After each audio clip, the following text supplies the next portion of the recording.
let's call to order this RCC meeting to order on June 15th. I guess the first order before, I guess we can appoint the timekeeper of Kim. And as previously discussed, do we have a motion to move items 5A, the whole recap, and 5B, polystyrene and neighboring communities, to next meeting's agenda? Do we have a motion? I'll move to make that change. Okay. Second it. Seconds. Okay. Chris? I think Chris did. Chris seconded. Yes. Sounds good. Let's move right along to item 2. Nate, sorry? we need to vote. I'm sorry. All in favor of approving the change of the agenda, say aye. Aye.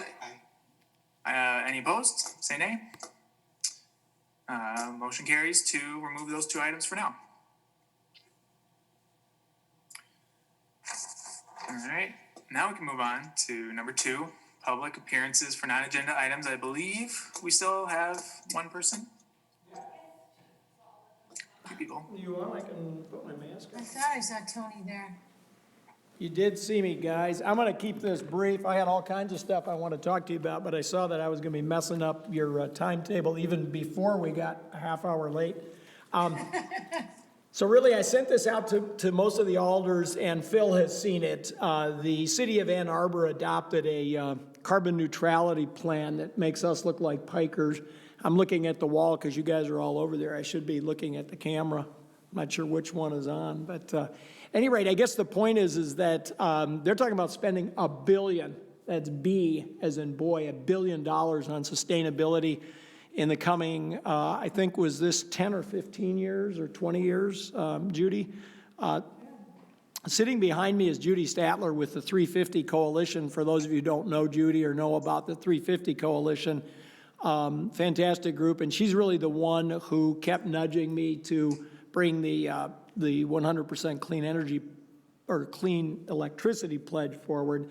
We're not quite on the scale or the timetable of Ann Arbor, but I'm excited, and Phil maybe can corroborate this, to hear that we've gone from 250 kilowatts in the O'Brien farm up to 500. Is that right? Somebody else dropped out? Yep. So that's pretty awesome, because that puts us up closer to 1 million kilowatt hours, I think, generated, and closer to 30% already in 2020, although that farm won't be operational till next year. But the one in the Ann Arbor news that was early this month is called the A20 plan. And, you know, they call it generally a roadmap to a greener future, but this has a lot of sustainability attributes that are not what you would think of as typical or I should say traditional environmental. This goes into a lot of public housing and a lot of other issues. So I'll kind of leave it at that. Something that I brought up, and I know Phil is going to talk to you about, because apparently the Madison Solar Group I has offered to open itself up, or their program open up, to the city of Fitchburg. I just want to let you know that the cooperative, Legacy Solar Cooperative, where I work most of the time, and has been a consultant to the city, is currently doing what we call the Western Dane County Solar Group I. This same program is open to City of Fitchburg residents, but not officially. We're trying to continue to do the right thing by our dozen or so vendor members of the cooperative. I would like to put this out for an RFP to all of our vendor members and see if we get the same kind of aggressive pricing that we were able to get. And Western Dane County, so for those of you who are interested, starts at Verona. So basically everything west of here, and then north and west of here, not including the city of Middleton at this point. But we've had so much interest from this, and it doesn't cost the city anything. It would not cost the city a penny. We only ask for support and publicity and marketing. We would get paid, or the co-op, for organizing, coordinating, and doing all the outreach and the webinars and the conferences and expos by the vendors themselves, and the co-op takes a small amount. It's $500 or less on $10,000 projects or more, so it's really a small I guess you'd call it a commission, but the idea here is that really, as you all know, the outreach is the important part. And for people that I sit on the outreach subcommittee with, you realize how much time that takes. And a lot of my job every day is educating people. And so I think that this is something that the city could do, and I really want you guys to take it up. It may be that you have to drive it. I've certainly worked on some of the alders already. I will continue to do that because, you know, now I'm a private citizen. Gabrielle is nodding her head a little bit. I've bent her ear some, but she hasn't heard the half of it. We could do so much more, and I'm not going to lay this on you guys. I know I'm preaching to the choir because I've sat in those seats on RCC for years, and I'm just proud of you guys for, you know, pushing on and soldiering on. I know you haven't had a meeting for a few months, so I'm going to just shut up, and I invite you to call me, email me, and let's keep working on our pledge because we can make the city a lot greener. And the solar investment tax credit, the federal tax credit's going to sunset further after this year, but it's going to fall off a cliff after 2021. So if we don't get a group buy started this year, we should still definitely plan on one for next year. And whether that's official under the city's, you know, rubric or something that's done completely outside of it, outside groups like the 350 Coalition, Don Ferber's group, which everybody's familiar with, the Sierra Club, but we have many, many organizations in the state and in Dane County that could promote this thing. So it doesn't all have to fall on Phil's desk, right? So anyways, thanks, guys. Good to talk to you. Thanks, Tony. Thanks, Tony. Thanks, Tony. What was Tony's last name? Hartman, Hartman. Hartman. Thank you. Thanks, guys. Yeah, thank you.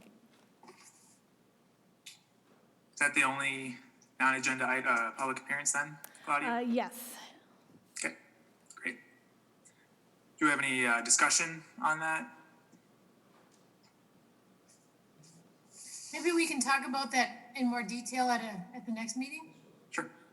Thanks. Yeah, one small correction, Tony's last name has two N's at the end, Tony Hartman has two N's. And then I have some of those documents Tony sent along to me, so I can collect those and send them out to the RCC, and maybe we can include them in the next agenda packet in case we want to discuss that, and also just send it out to anyone who's interested. Yeah, that would be helpful. I'll plan to do Good. that. Okay. That sounds good. Yeah, we'll plan on something in the next meeting. If there's no other comments, questions, we'll move on to item number 3A, approval of the minutes. I believe the minutes were distributed back in, I dare say, February, and I think some comments were added. So I guess first, do we have a motion to approve those minutes that were distributed? Say aye. Or, I'm sorry. Do we have a motion to approve the minutes? Sorry? Motion to approve the minutes? Yes. Who said that? Gabriella, I make a motion to approve the minutes, Gabriella. You can't because you weren't at the meeting. Oh, I can't, oh, I'm sorry. I'll make that motion. And I'll second it. Okay, motion second by Chris. Do we have any discussion? I wasn't at the last meeting. Is there a couple things I could ask about on those minutes? Sure. Just two questions. Under 5E, RCC responsibility. I'm trying to find a copy of the commission's charter. It says posted on the city's website, but I can't find it. So the charter is stated if you go to the city's complete list of boards and commissions, you can click on the RCC. Every committee, if I'm not mistaken, has the official text of its charter either under or just above the committee membership. But somebody please correct me if I'm wrong on that. Well, it used to be there. So the summary of duties is on the RCC's webpage here.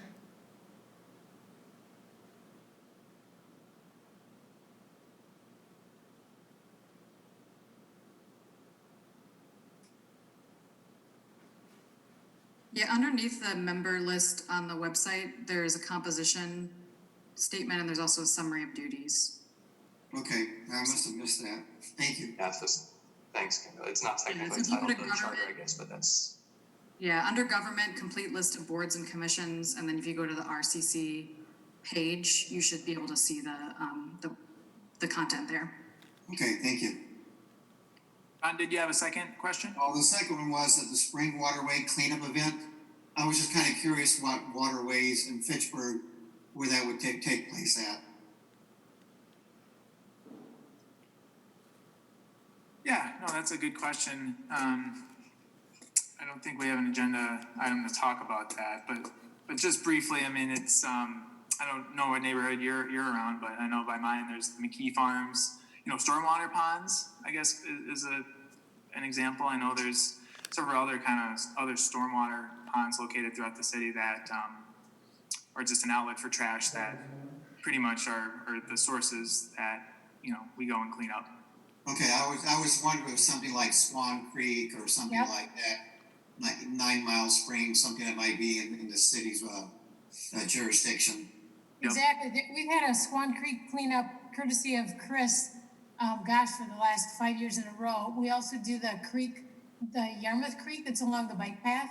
It just depends on the year, and where we see the biggest need. We've done the creek along, what is that road on the west side? Well, anyway, it escapes me right now, but we move around, but it just depends on where we see the biggest need. Okay, Marsh is another area that we clean up. okay, thank you. That's Yep. all. It's good to show your interest, Ron. I'm looking forward to next year. Well, by the way, these waterway cleanups only happened informally this year because of the pandemic. Unfortunately. Okay, any other discussion items on the minutes?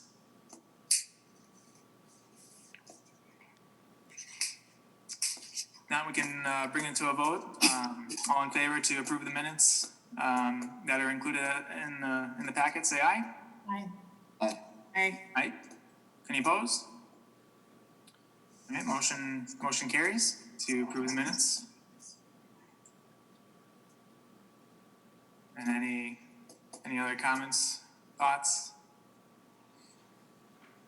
Okay. Let's move to next agenda items, the new business under 4A, introduction / of new members. So as most of you have probably seen, we have 2 new faces here, virtual faces. Let's see, what do we typically do? We typically introduce the current members, and then we'll turn it over to the 2 new members. Maybe we'll just briefly, say your name, maybe a quick interest, just to make things go quickly. Yeah, Nate, why don't you call people out, just to kind of, so doesn't start talking at the same time, so just kind of go around and call people out to do introductions quickly. Yeah. Well, that sounds good. I'll start. My name is Nate Iwanowski. I've been on the commission for 2 or 3 years now. I guess I'm formally the chair here, and I've been the chair for about a year. And I guess I just have a love for the outdoors, and I think that pretty much sums up all resources. I don't really have a too particular one. I know I've kind of grown to the solar side of things just because it's becoming more and more popular, for example. But I think this commission touches on a lot of different things, and I have grown interest in a lot of those items as well. So let's go to Shelley.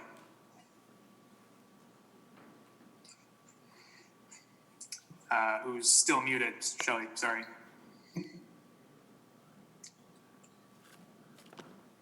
Okay, there we go. There you go. Okay, so I'm Shelley Reynolds, and I live in Swan Creek, Fitchburg, and I was very interested in everything that this commission did, so Chris recruited me last year, and I'm still learning a lot, but really enjoy it and hope to learn more. Welcome. Thanks, Shelley. Chris? I'm Chris Jameson, so I've been on the RCC since 2008. I had a little 2-year stint where I wasn't on the RCC back in 2009, 2010, I think, shortly around the adoption of our child from Ethiopia. But stayed on the community outreach. So I do serve as the chair on the community outreach subcommittee on sustainability, and was a past chair from 2015 to 2019 of the RCC. By day, I'm a solid waste engineer. So I do a lot of work on solid waste landfills and things related to solid waste, so recycling as well.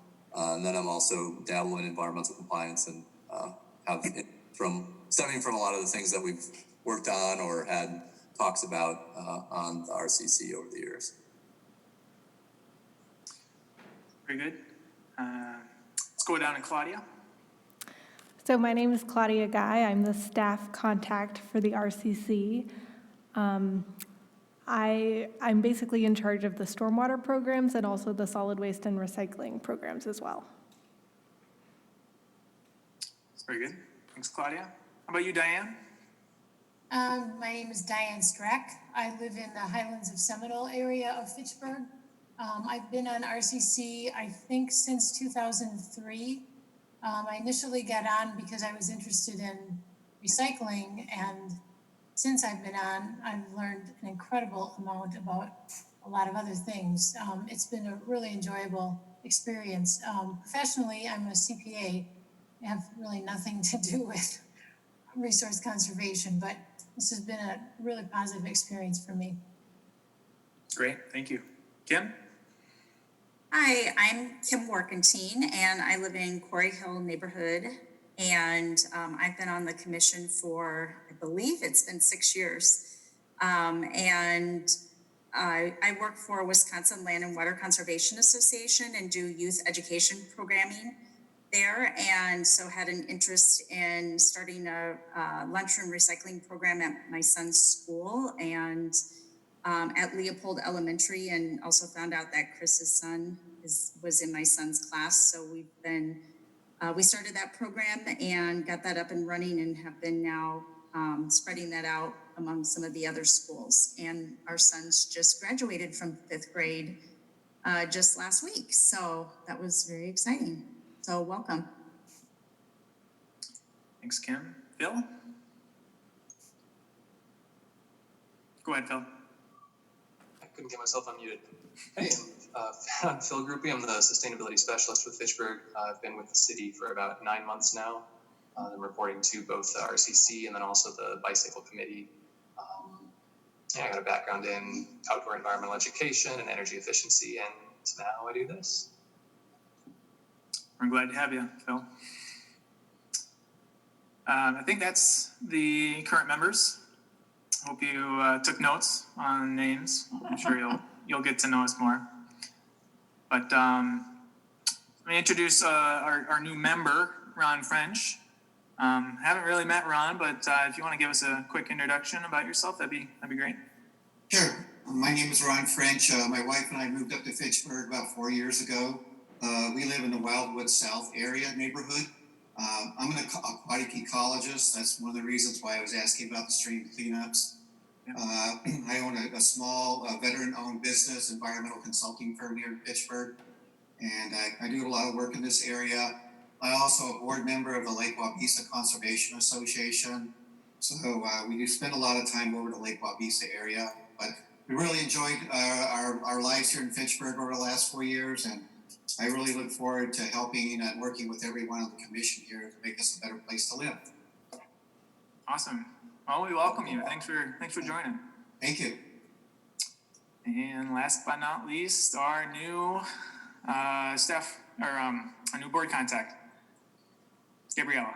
Yeah, so hi, I'm Gabriella Gearhart. I was just elected in District 2 in the April election, and was very, very thrilled to be assigned to the RCC because this environmental issues and climate change is very important to me. It's something that I campaigned on, and I'm really excited to work with you all. You know, going through your old materials and old meetings, it's very clear that this commission is one of the most active in the city, and you all are doing really great work. So I'm thrilled to be a part of it. And yeah, so I think that's a good summary of me, and I hope we get to know each other well into the future. Thanks. Perfect. and we welcome you. I think you're going to be a great addition. Okay. It's always good to hear from everybody again, just to make sure, we all know each other, but it's good. Let's move on to item 4B if we don't have any other questions or comments. Capital improvement plan requests, which is probably better late than never. I know we probably should have talked about this before, but I think they're already underway, and I think, Claudia, did you have something prepared to discuss? Yeah, so I was just going to go through the stormwater CIP projects, and then Phil was going to go over a CIP project that's related to the retro commissioning report. So I am sharing my screen. Can everyone see that? Yes. Yes. Yep. Okay.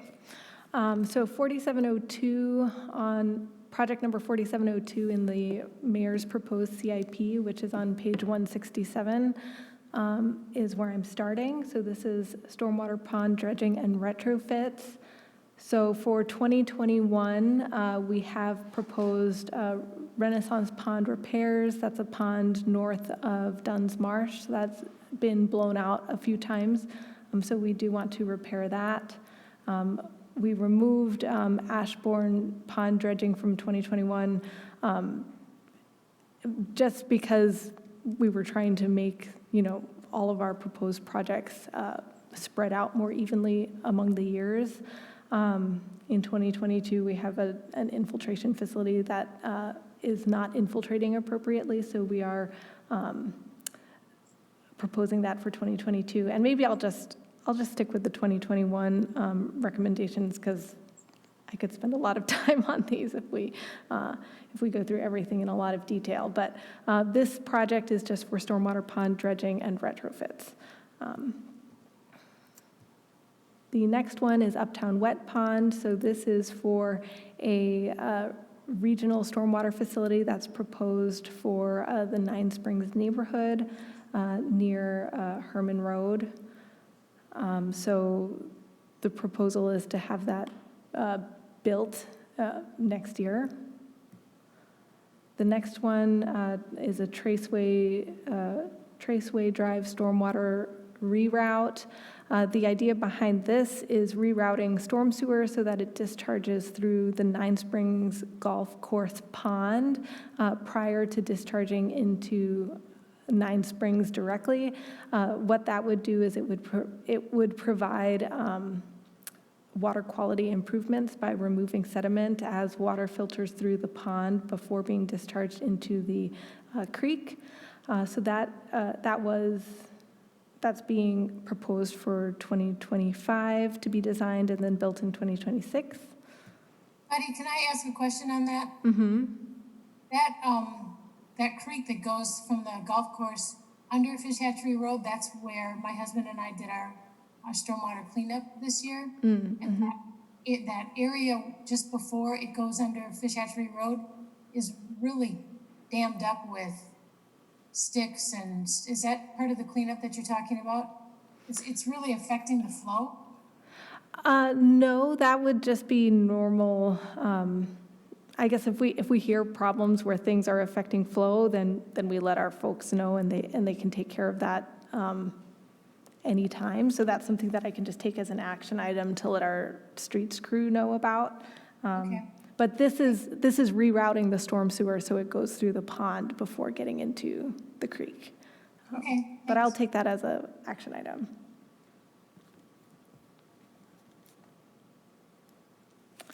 Okay, so the next one, Fitchburg Road stormwater improvements. The purpose of this project is to improve flooding on Fitchburg Road. So right now it's a little bit difficult to improve flooding just because there is an overpass, the highway overpass in that area. So we can't just raise the road. That's the simple fix for fixing road flooding. Generally, that's the simple fix, but here that's not possible because it would cost millions of dollars to change where the highway is located. So we're doing a study this year to determine best ways to, or other things that we can do to improve flooding on Fitchburg. And the construction of that was moved out to 2023 so that it could correspond with when Fitchburg Road will be resurfaced, because that will save cost to do this at the same time. Drainage and flooding improvements, the CIP project just allows us to be a little bit more nimble. If flooding concerns come up, we're able to deal with them. We have money available to look into those projects. And this is just a recurring one every year. Bike roundabout repairs, so near where the Military Ridge Trail, the Cap City Trail, the Badger State Trail, where those bike trails intersect, there is a culvert that keeps on blowing out, basically. It's happened, I believe, twice over the last 4 years. So we have a joint partnership between Dane County, the city of Madison, and the city of Fitchburg to do a project to study ways that we can, or what we can do to improve the stormwater infrastructure in this area. The design is scheduled to occur this year. The project's actually out to RFP currently, and the goal is to construct the fix next year. So that's what this project is. Curry Court flooding. Curry Court is a neighborhood in the city of Fitchburg that is in a very flat area, and it's also kind of towards the downstream end of a watershed. So they're dealing with a lot of flooding issues entering homes, some pumps that run continuously, and I guess roadside ditches that are also full of water with no pitch. So this study, it was originally, I think, supposed to start further out, but the proposition for this year was to move it forward so that we could start the study in 2021, just because that is really impacting the people in that neighborhood. Lake Barney watershed, so this is a project that's occurring currently. There's a study that's being done to try to figure out what we can do to lower the water, the lake levels in Lake Barney. Basically, it's a kettle with no natural outlet until it gets to a certain elevation, and at that elevation, it's causing problems for the properties surrounding that lake. So there's a study this year that is ongoing, and then next year the goal would be to design whatever solution is determined this year, and then after that, actually construct the project. Claudia, that situation has been studied, it seems to me, for at least the last 3 or 4 years. Can you sort of summarize what the snag is? So the study only started this year. I know that we did start basically coordination meetings between us and the Village of Oregon and basically homeowners that are impacted as well, and Dane County and the DNR. So we did start coordination efforts last year, but the city's project, it was put out to RFP this spring, and we just got EOR Mars last month to start this project. So they're currently constructing groundwater and surface water models for this area. That's the current status. The next step is going to be wetland studies to determine where the wetlands are located. Do you think the problem will be fixed next year? No, so the goal is based on the study that's occurring this year. We're going to determine options that we can pursue, and then hopefully get in buy-in from all of the stakeholders that are impacted. And then this year is a watershed study and basically concept level design of different options. And then next year we would pick the option and then actually put together a design, like a real construction design that you can go out and build. So next year, we would put together the construction plans, and then the year after that, 2022, is when it would be built. You know, these homeowners have been putting up with this problem for several years and waiting for a solution. I mean, can't we put this on the fast track? So this is pretty much a fast track. I guess there are a lot of moving pieces, and one of the things that we really have to look into is downstream impacts as well, because the Village of Oregon also has water problems. So we need to make sure that we are studying and doing our due diligence, so we're not just moving the problem downstream.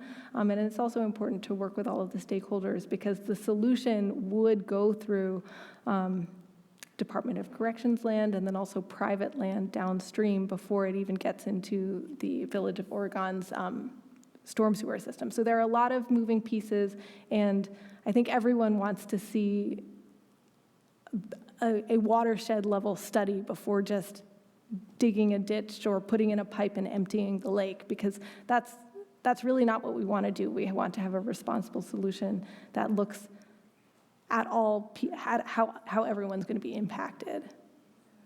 Any short-term solutions for them? So any short-term solution would also basically be sending water downstream. And I know that is something that some of the residents in this area are looking into doing, and we are supporting them in ways that we can by providing our resources, and the wetland study that we're doing currently, I think, will be helpful to that effort. But yeah, that's how we're working with those stakeholders currently. Thanks. Mm-hmm. This is Ron. Just a quick question. Is Lake Barney owned by the city? No, Lake Barney is located on Fish and Wildlife property, and also Department of Corrections property. And actually, the majority of it is actually south of the Fitchburg border, but it does impact Fitchburg residents as well, and pieces of it are in Fitchburg. So I think, I'm not sure if this line is the split between City of Fitchburg and Town of Oregon, but somewhere in here, there's a split.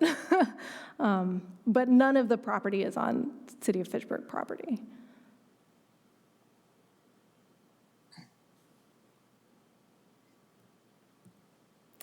This next CIP project is to upsize the Schumann Drive storm sewer.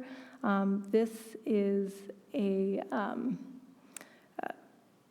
being proposed basically because there's a kettle in the area where a lot of water is going to, and it's hurting the oaks. They have legacy oaks in that area.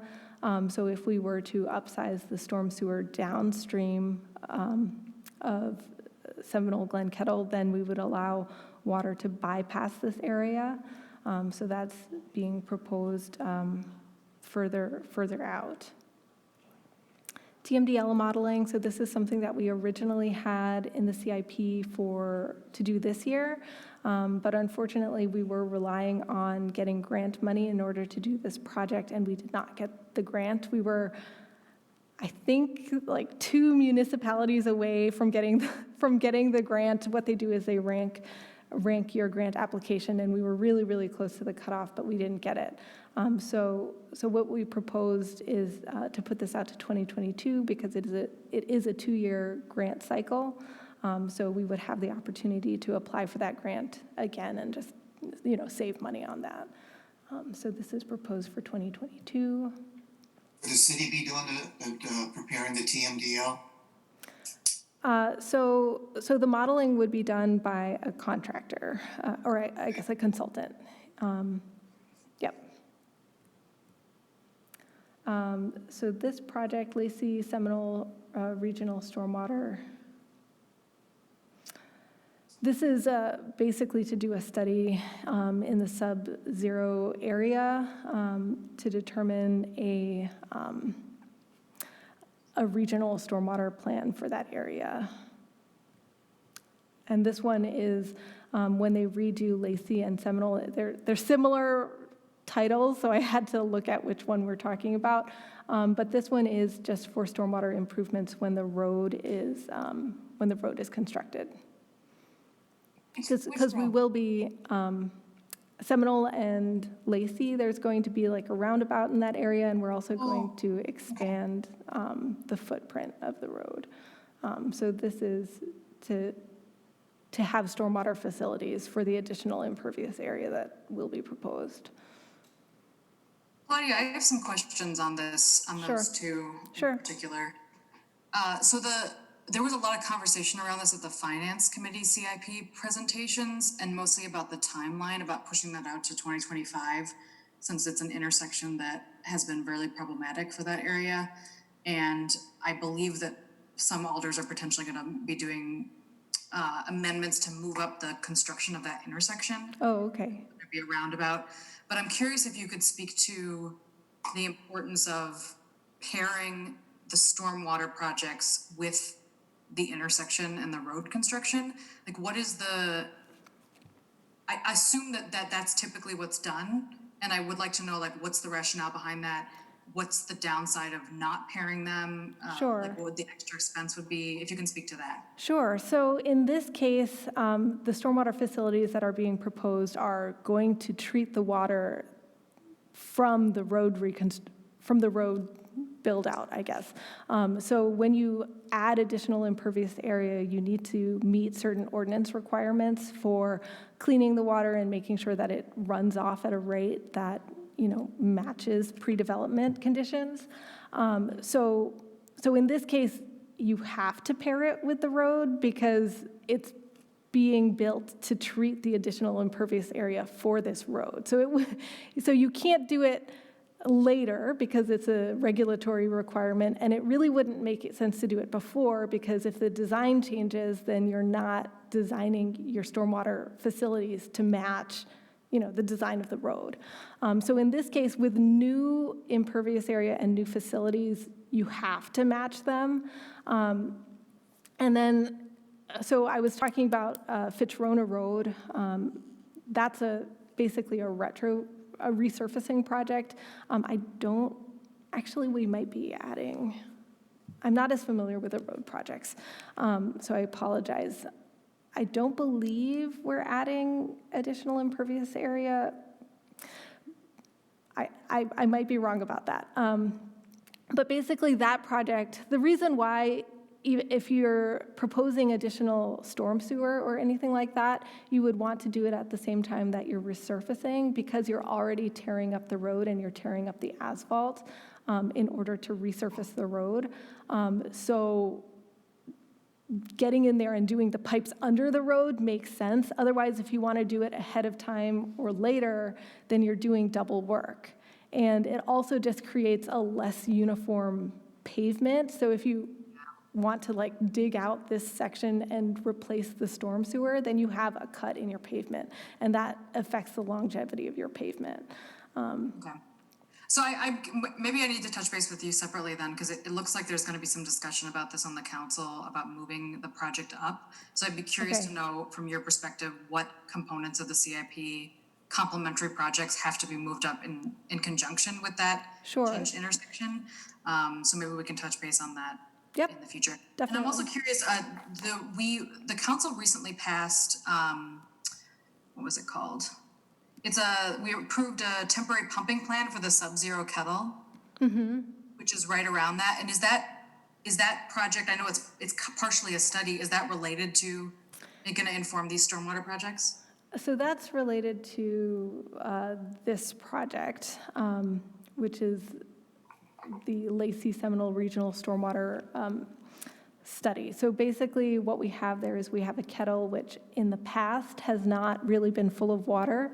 And now currently, if you drive on Sub-Zero, you'll see if you didn't know it any better, you would think it was always a lake, but it hasn't been a lake in the past. And the problem with just leaving it like that is that the lake is supposed to be providing the neighborhood with back-to-back 100-year flood protection. So if it's full of water, it doesn't have the capacity to provide flood protection. So that's one of the things that we're looking into addressing. Yeah, so it's related to that, and we want to basically empty that temporarily so that we can see how it affects groundwater. That's going to answer questions on whether or not groundwater, whether it's a really high water table that's creating that water, or if it's just perched groundwater, potentially from some clay liner that's been compacted because they did do a wetland scrape in that area. So we're not sure if it's high groundwater or if it is changes to that area that is causing the water to pond. Great. Awesome. That's really helpful. Thank you. Okay, yep.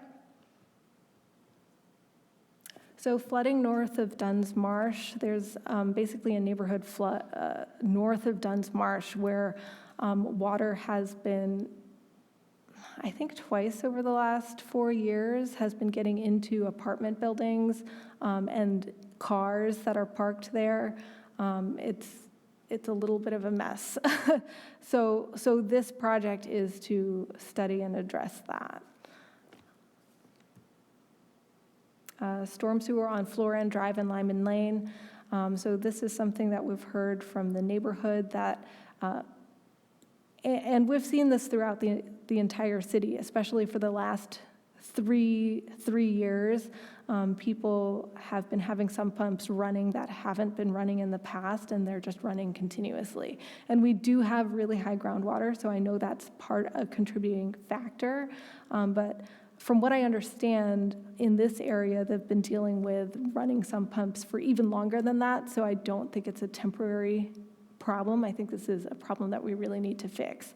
And basically what that causes is in the wintertime, you have sump pumps that run continuously, and then you get ice buildup on the road. And when you have 6 inches of ice, sometimes across the entire road, there's not a lot that the streets department can do to deal with that. You can't plow it. You can't put ice down and melt it. It just gets replaced right away. So this is something that we want to address. I guess I can attest to this. I live on Floran, and yeah, everything you said is true. It's pretty bad. And unfortunately, the solution is to pour bags of salt in the road then to kind of break it up. And I kid you not, it's an equivalent of, I don't know, a dozen 40-pound bags of salt that get dumped on here. And it makes me a little sad. I was actually going to share a picture of this with you guys, but we've had enough bad news lately. Let's not do that. yeah. So I guess maybe to shed a little light on this project, even though it's being assessed to residents because it's our issue. I like the project. So Claudia, would you be installing storm sewers for the first time, or making the ones that are there bigger? So currently there aren't storm sewer on this road, and what was done, I guess, nearby on Sherrill Drive is what they did was they installed a plastic pipe in the terrace, and basically we wouldn't be able to hook up everyone's sump pump to the PVC pipe, but we would make it available so folks could tie in if they wanted to. And what we found is in areas where that was made available, people really prioritized connecting into it, and that way that will just allow the water to flow into our existing storm infrastructure underground rather than on the road where it's very problematic. So that would be what this would be proposing. Thanks. Nine Springs Creek restoration. A couple of years ago, we had record rainfall events, and so the banks of Nine Springs Creek through the golf course are really suffering, and so the proposed design here, or I guess the proposed project here, is to reestablish those banks so that they, basically a lot of them right now are just vertical exposed dirt. And that's not great because if the bank keeps on shifting, then that dirt is just adding pollution for downstream. So what we want to see are stable banks where we have vegetation growing. So that's the proposed project here. And then we get into, sorry, what was that? When is that scheduled? That one is 2025 for design and 2026 for construction. Okay. So I have a question on this one as well, Claudia. So the benefit in terms of, I just been trying to ascertain what who is benefiting from this restoration. Is it primarily because the golf course is being affected, or is it primarily because of the downstream effects of the sediment going into the stream? It's both. So one of the problems that the golf course ran into is basically they have what they call a stream changing, or I forget what they call it, but basically if you have a big enough rainfall event, it can reroute how a stream is flowing, and that's what happened in this case.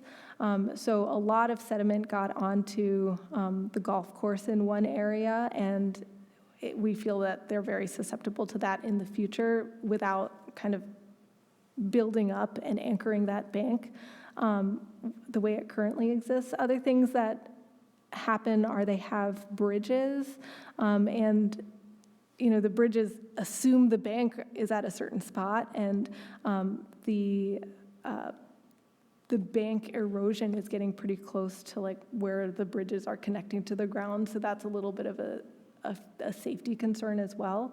But then the other thing is, of course, just having stable banks is better for the environment. This is right. I mean, I agree with you in the latter statement, but to me, this seems like a project that should be funded by the golf course. I mean, it's not public, it's open to the public, but it's not owned by the city of Fitchburg. I mean, it seems like they should be responsible for fixing their bridges. I've never seen a golf course where they ask the city to pay for, fixing their bridges and streams and banks flowing through them, unless it's a city-owned course. So this is a city-owned course. This is a city property that's leased out to a golf course. But it is a city-owned property. Oh, okay. Yeah. Mm-hmm.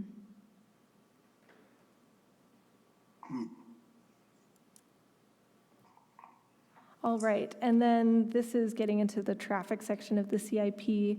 One other thing that was related to stormwater is we did also put in a request for a new street sweeper. So street sweeping is important, not only to keep the roads clean, which residents just like having their roads clean, it's also important for reducing the sediment and phosphorus load on our lakes. So hoping that goes through. Claudia, is this a replacement or will this be an addition? That will be an additional one. So currently we only have one, and this would bring us up to 2. And right now, how often would a street get swept? So currently, when we first got the street sweeper, in talking to the person who runs the street sweeper, he was able to get through the entire city in 4 weeks. And currently it's 8 to 10 weeks. Then he starts over again? Yeah, he just goes from one end to the next and starts over. And then in the fall, I think there are just a few neighborhoods that have more mature trees, so he tries to hit those a little bit more frequently, but for the most part, it's starting on one end and going through. Okay. I noticed some sewers in our area, well, I shouldn't say our area, in where I walk, are getting pretty leaf cluttered, so that's why I'm wondering. Yeah, so right now it's about every 8 to 10 weeks, unfortunately. And then if we have a need for that person to do something else, if we have a water main break or, we really need to patch potholes or anything like that, then we would, or if the street sweeper is down for maintenance or anything like that, then it could impact that schedule as well. Hey, everyone, I just want to do a quick time check. It's almost 8 o'clock and we still have 9 other topics to cover. Okay. So we should probably start moving this along. Okay, so that was the last thing for me, and then Phil, if you wanted to jump in. Yeah, just two things to mention here. One is the final item is as far as I can tell, chatting with Kevin, the final item pertaining to the 2013 retro commissioning study was a split AC system for FACT TV. So that AC system was installed this year already. And then the completion of that project will be when the studio is upgraded, and they're going to add a dividing wall in there to kind of partition off the FACT TV from the rest of the building to kind of enhance the efficiency of that system so that it's kind of isolated to the FACT TV equipment. So that was the last outstanding item that we had identified as viable from the RCX report, the retro commissioning report that hasn't been done already. Are there some that were determined not to be viable? There were some that were, and I don't have a list right in front of me. There were some that were kind of rendered obsolete by certain other changes to the building that were done. Some that the payback period was long enough and the savings low enough that it was determined over the couple years after that study that there were better uses for the city's money in terms of pursuing efficiency. Okay. But yeah, for the list. All the lists that I received that were, these are our remaining outstanding items. This is the final. Okay. I think that was the only one still to do by the time I came in. Thanks, Phil. By the way, Nate, I don't think we got an introduction from Phil. Did we skip you, Phil? Oh, we did. I was very quick. Oh, you did? Yeah. Okay. But I'm Phil, Diane. I knew that. I must have zoned out. No worries. I just I was in that monotone. I can understand. You were muted.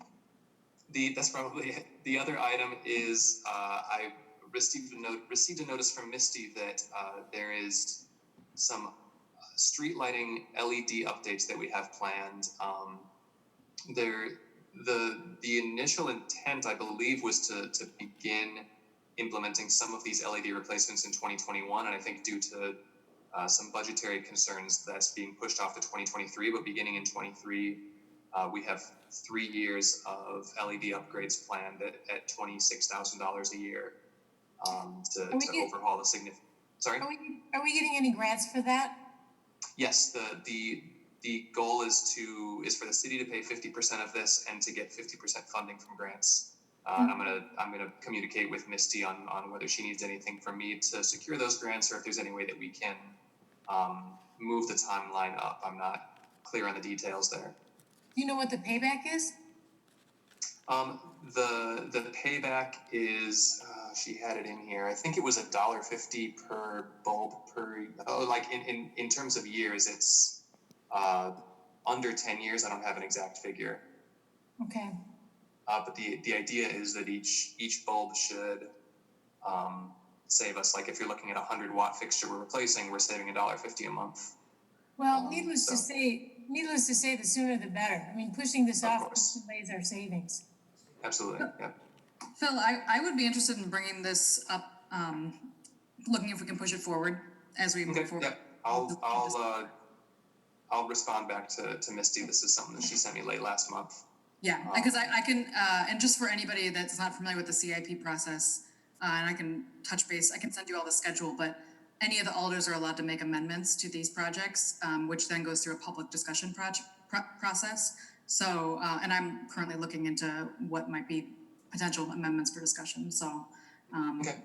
Yeah, LED is, I mean, it's a huge win. It tends to be with efficiency, the lowest hanging fruit of the low hanging fruit. It's a little bit different story with streetlights just because they're more specialty bulbs. The cost is a bit higher, but certainly the savings are still there. It's still a significant impact if we can get them all converted. So $1.50 per month saving per streetlight? For a 100-watt fixture, and that's going to be, probably, it looks like around. Yeah, most of the bulbs that we're doing, it looks like our 100-watt fixtures, so $1.50 a month you're saving $18 a year per bulb. The capital cost, I'm not totally sure on these bulbs, but I think you're usually $100 to $200 per individual bulb. So if it's $100, you're looking at about a 5.5-year payback. But it's under 10 years is what I've got. I don't have all the specific figures in front of me. Well, we'll touch base. Thanks. Sure. Yep. But yeah, those are the only 2 items I've got to update on. Okay, that sounds good. If there are any more questions, I think there's a public comment period coming up that people could express, right? Or Claudia, what's the best way if people have additional comments? So either through Gabriella, she can represent any recommendations that we have, or through the public meetings. Okay.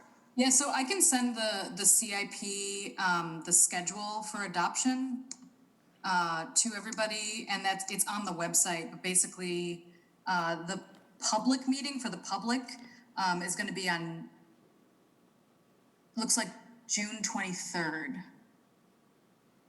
So it's coming up pretty soon.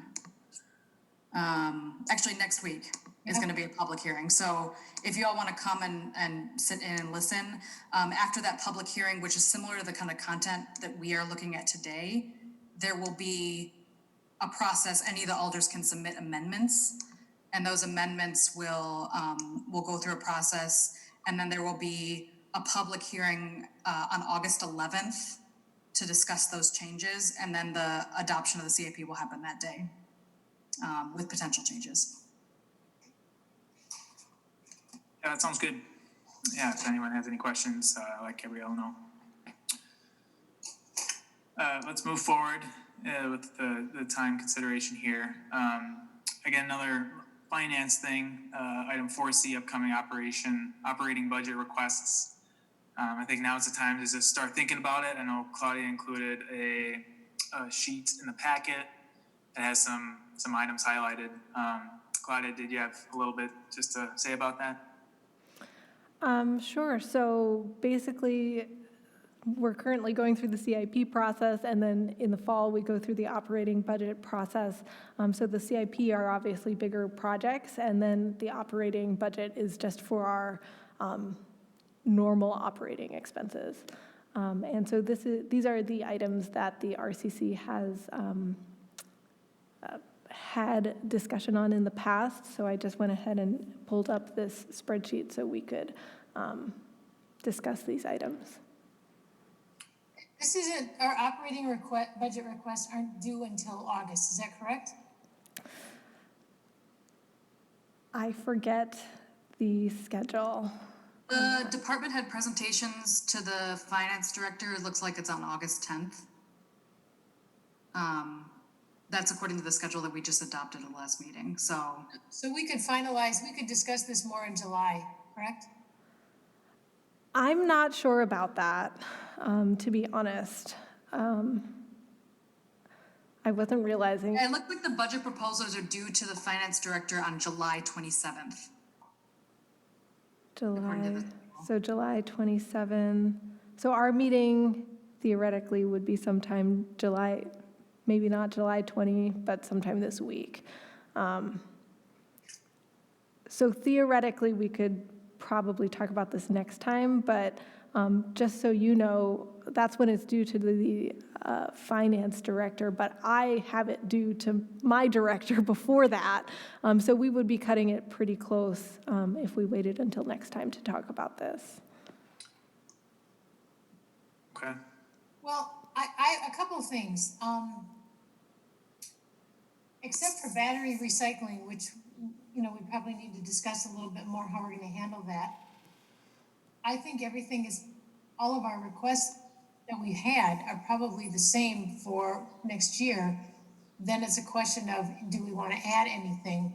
But before we jump to that, and this is a little bit out of order, but I noticed that you asked for a budget amendment to help cover staff costs for the recycling event in July. And I'm thinking there are things in here that we have not spent this year because we've had to cancel our events, and maybe you can use those dollars to cover staff costs. So that was a little bit related, but it's something in your staff update. Yeah, so basically, I had an email out to the group that Pelletary isn't going to be able to have their staff help with the shred piece other than operating the vehicle. So we need to provide people if we want the shred piece to happen. And basically, if I get anyone who's not already paid for out of the recycling budget, the solid waste and recycling budget, in order to get any other staff to work on this, we need to have a budget amendment. So that's the goal of that budget amendment. And then I think where I was proposing to take the money from was, and I'm not used to this spreadsheet, sorry. Sorry. So the operating budget, this is what it looks like here. And then in the refuse division, I believe I had it coming out of, there's a staff training budget, and a lot of training opportunities have been canceled this year due to COVID, so I thought that would be an okay spot to take it from. And then the other place that I was proposing to take it from was public information and education. We have $300 in here for speakers, films, and then food for green events. So I know I proposed taking $200 from there. We would still have $100 left if we still had something maybe this fall to buy some money or to buy some food for an event. But that's where I was proposing taking it from. We should have some money left from battery recycling, considering. That's a good point too. And I don't believe the budget amendment has gone through yet. So if anyone has recommendations, I can certainly look into taking it from the battery fund. That would make sense to me too. Claudia, is the reason that Pelletary can't staff it because of COVID? So yes, they are concerned about COVID, and so they said their policy for the remainder of the year is that they're not going to allow their staff to come into contact with the general public. And originally they were saying they didn't even want to have these at all, so that was kind of the compromise, that they would still operate the shredding vehicle, but we would have to supply the volunteers or staff to, take boxes from people and put them into the bins and bring the bin to the truck.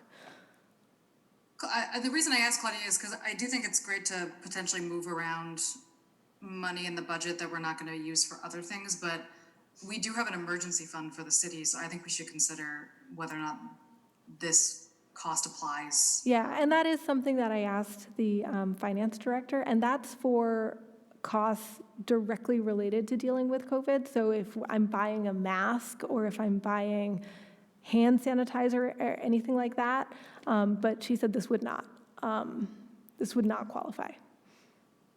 Okay. Thanks for checking into that, Claudia. Yep. Mm-hmm. Sorry, so going back to this, it sounded like maybe all the same. I know we were planning to potentially recalibrate how much money we needed for battery recycling, but unfortunately, since we didn't have our spring event, I still don't have a good sense of how much that's going to cost. So I would propose asking for the same amount, and then next year, when we actually see how many batteries people bring and how much it's costing the city, then we can recalibrate after that. Good idea. Sounds good. Do we know what the costs were from last year, or did we have it last year?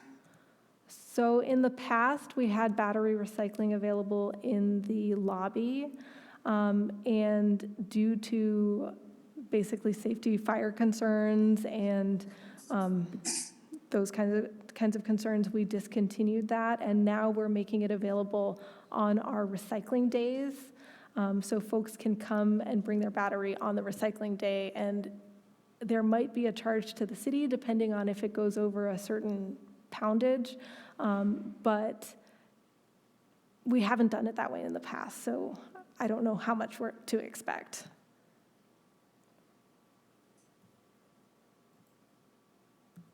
I can't think of anything to add to the operating budget requests. Anybody else have any thoughts?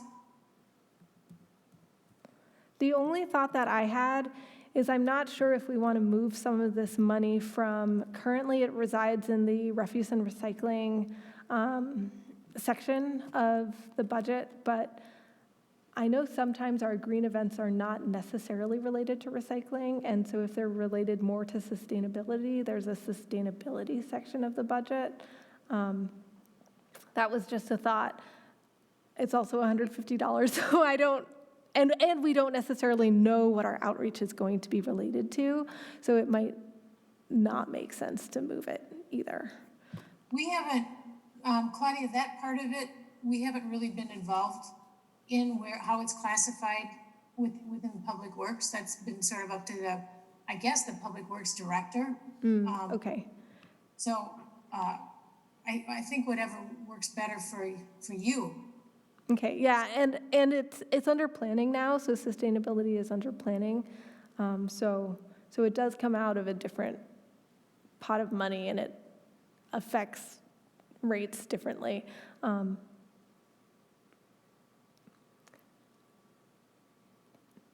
But yes, okay, so I will take that as a follow-up to talk to Sonia potentially about moving that. But either way, we'll just keep it at 150. Phil, do you have any thoughts on this? Does this really affect you? I'm not fully clear on that. I guess I am curious about how vital it is that everything in green events necessarily pertains to recycling. If that's something that's the reason that budget, that $150 was approved that way, or if that's something that we could just take the recycling out of our budget request, say it's for green events in general. I don't know. My understanding is that if this is something that's been approved the last several years, we've done events, we've done educational events that weren't specifically recycling related, I would imagine. And that hasn't caused a problem. Maybe carrying over the same would be easier, but I don't know if one would be more appropriate or not. I think it's probably just the way it's always been, because RCC kind of started off as primarily focused on recycling, so I'm guessing that it went into that budget very naturally to begin with, but now that we're expanding the focus to solar and climate change and all of those things, I think it might make sense to move that.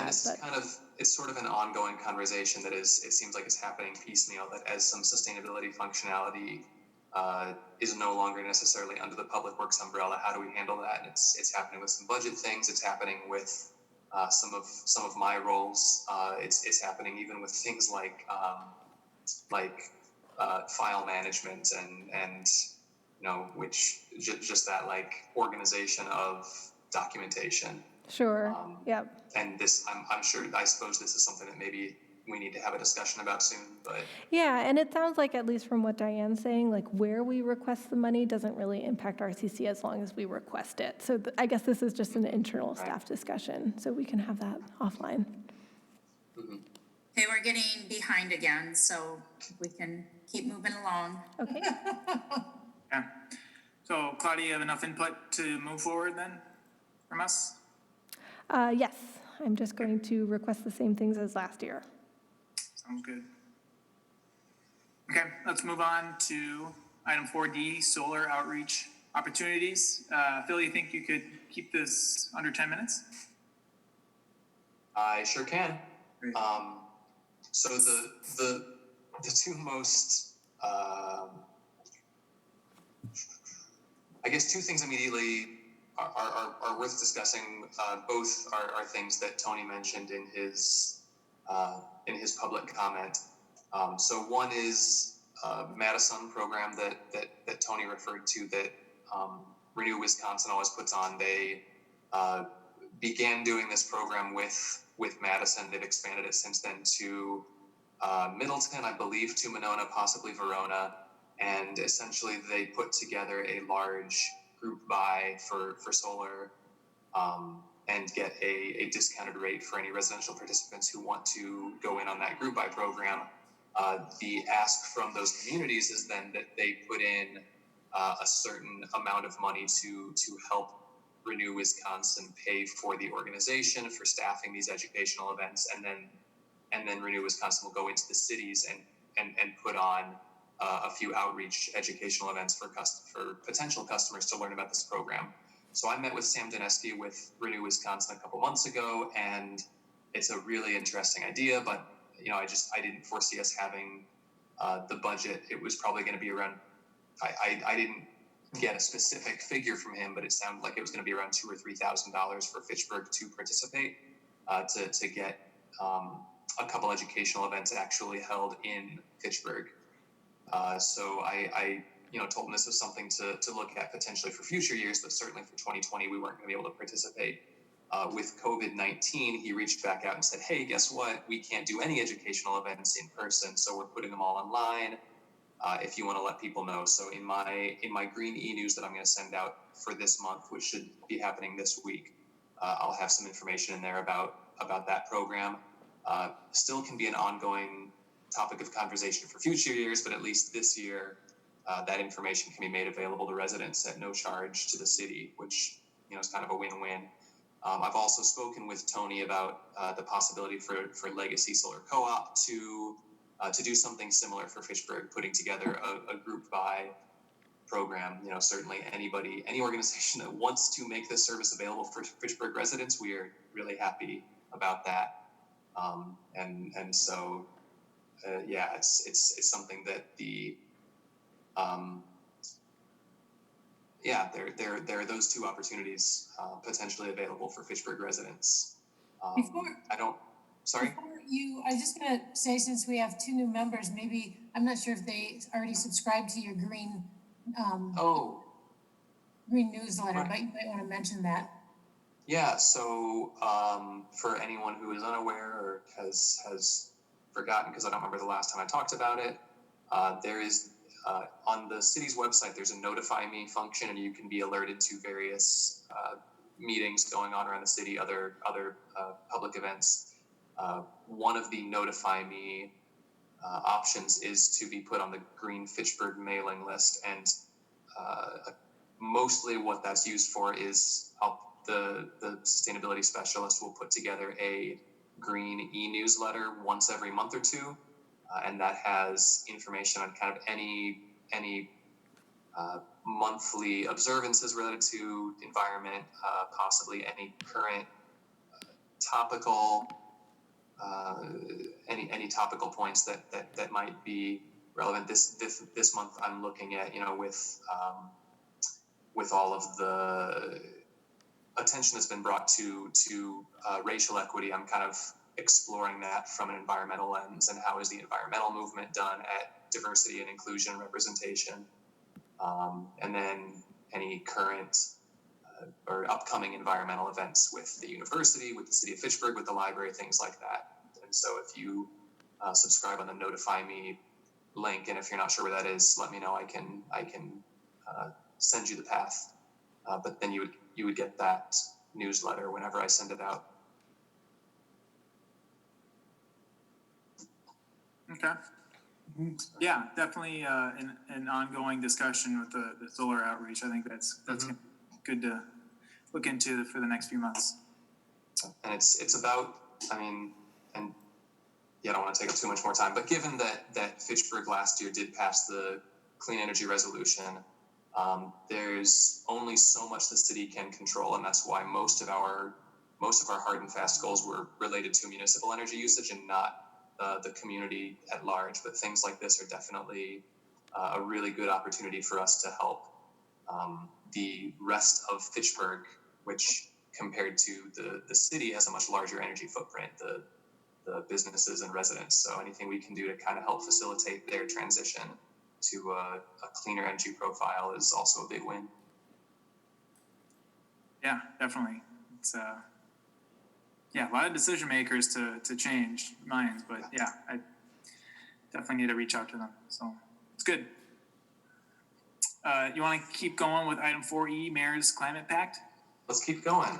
So this one, there was an item in your packet, not super long. This may be something that you may have heard of in the past.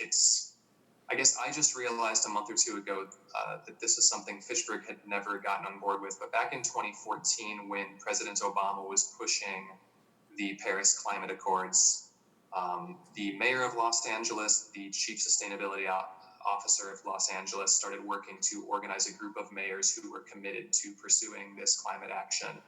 To really support the president's initiative there and try to make it clear that this had a lot of support at the broad support at the local scale as well.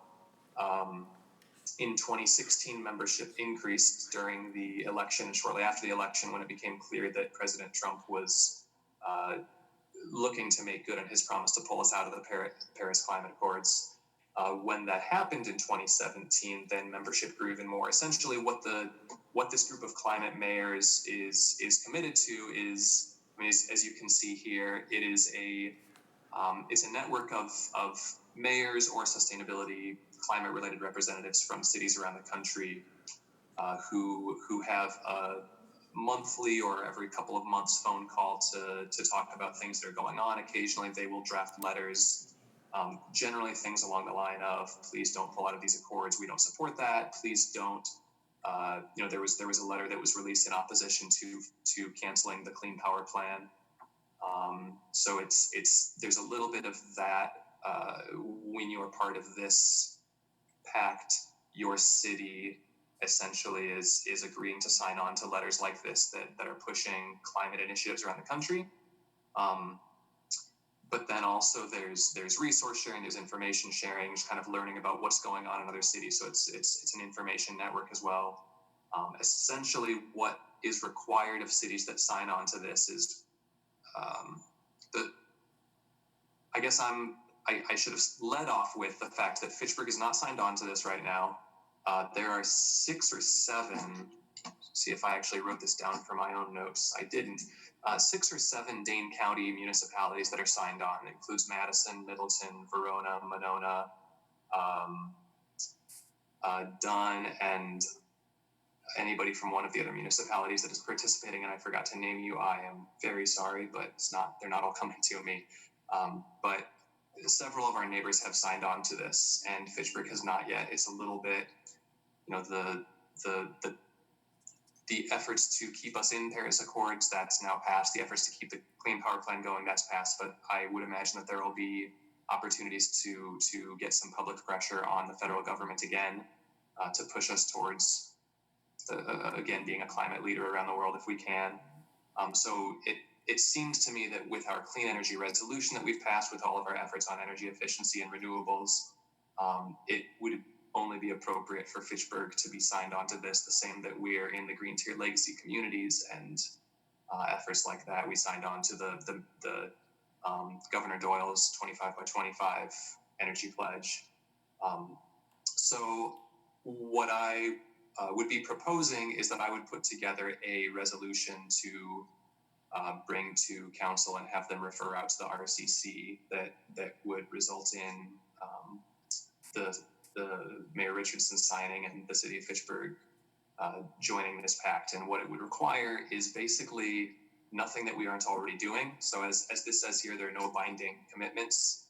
We simply have to agree that we are pushing for climate action, for emissions reduction. And it's things like these examples here, the greenhouse gas inventory, and we did a greenhouse gas study several years back, setting near and long-term targets to reduce emissions, which is something we have already done and are continuing to push, developing a climate action plan aligned with the city's targets. And we don't have a specific climate action plan, but we have talked about starting to do some work on researching the feasibility of a sustainability plan for the city, and that certainly would include climate targets. So it's somewhat symbolic in terms of whether there's anything demanded of us by joining this, but it would provide us with some additional resources in networking with these cities. And I think it would be an important step for the city to take to, again, just continue to demonstrate that climate action is something that we really take seriously. Bill, is this a successor to the U.S. Mayor's Climate Protection Agreement? This is, I believe, the same thing. Because we did sign on to that, and we did do a greenhouse gas inventory, and we have a whole plan. But that was not 2014. That was considerably earlier. But our greenhouse gas inventory was what, 2010? I was just So we signed on to the U.S. Mayor's Climate Protection, I think in 2008. We worked on it extensively, 2008, 9, 10. Okay. Yeah, that one I'm less familiar with. I'm having to look that up. That is a separate thing. So that's. I think it's a separate thing. That's from the United States Conference of Mayors. Yeah. We have we have a baseline for 2009, and actually for part of 2008. So we go back pretty far. I think we have a 2002, 2007, and 2012. We might have 2003, but I had to extrapolate a lot for 2003. Yeah. Yeah. So that one, I don't know then. So that is something that was sort of under the broader U.S. Conference of Mayors organization. I'm seeing that climate protection agreement now. They sound similar. Yeah, it does sound very similar. My guess is around 2014, which is when this was the one that you're talking about started. That's about the time that U.S. Mayor's Climate Protection Agreement in Fitchburg became a 4-letter word. So that's probably why we didn't do anything at that time. RCC was asked not to use that terminology. Yeah. And some alders tried to eliminate our commission. So that's probably why we did nothing.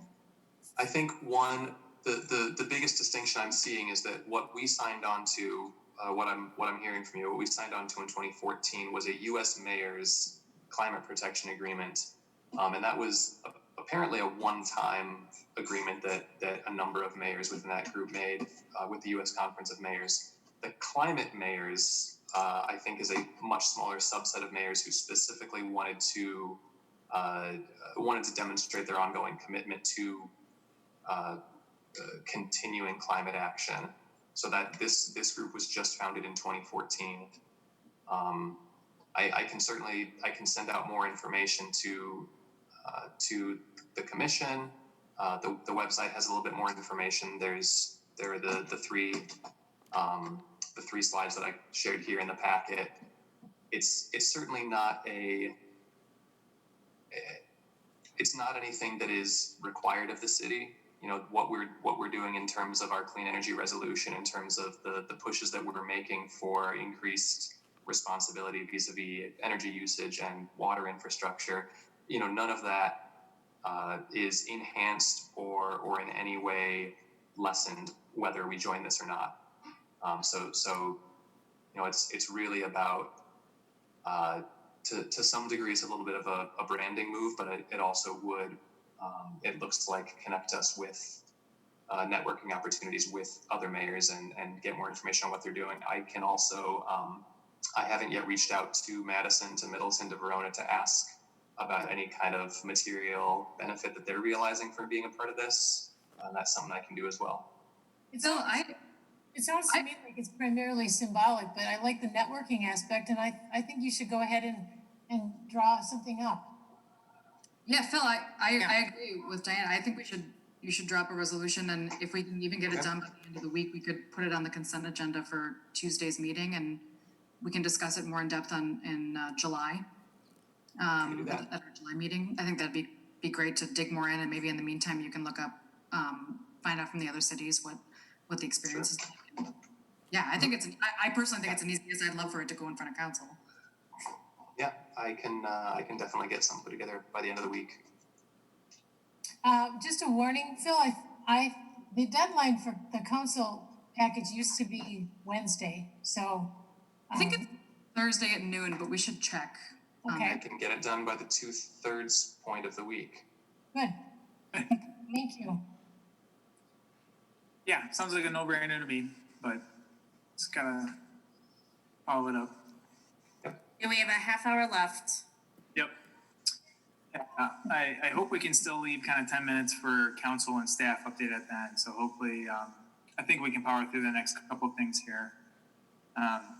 No one else has any branding questions or comments. Let's move on to 4F, the outreach events for 2020 given COVID-19. I didn't really prepare anything. Obviously we do have the recycling event coming up next month.